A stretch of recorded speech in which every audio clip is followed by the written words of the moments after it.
High, সবাই কেমন আছো? আমি সচিন, আমিও ভালো আছি। আশা করছি তোমরা সবাই ভালো আছো।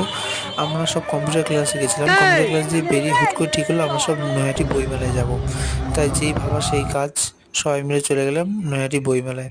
বেশিক্ষণ থাকিনি, একটুখানি ঘুরলাম। ভালো ভালোই কালেকশন এসেছিল ওখানে। আমরা বন্ধুরা মিলে সবাই গেছিলাম। ভালোই লাগলো ওখানে। এই যে বন্ধুরা দায়িত্ব করছিলাম, আমি যে কোথায় গেলি কোথায় গেলি বলে খুঁজছিলাম। বেশ প্রচুর লোক হয়েছিল, ভিড়ও হয়েছিল, তেমন দারুণ মজা হলো। এখানে শিক্ষাশ্রী বলে একটা প্রকল্প, সেগুলো নিয়ে এখানে দারুণ ম্যাজিক থেকে নিয়ে নানান রকম বই, নানা রকম ক্রিয়েটিভিটির কাজ সব এখানে বসেছিল। ভালো লাগছিল। এই যে আর্টিস্টরাও ছিল এখানে। দারুণ লাগছিল দেখতে। এখানে ফাংশন হচ্ছিল। এই যে আমার বন্ধু একজন রয়েছে, লাস্টে আমরা ফুচকা খেলাম যখন সকল। হুম এই যে এটা আমি নিচ্ছিলাম, এই যে আমার বন্ধুগুলো নিয়ে আমারটাও তোলো। এই যে সবাই টাটা করে চলে গেল বাড়ি যে যার মতো। আর এই যে আমিও সাইকেল নিয়ে চলে এলাম আমার বাড়ি। ভিডিওটা ভালো লাগলে লাইক শেয়ার সাবস্ক্রাইব।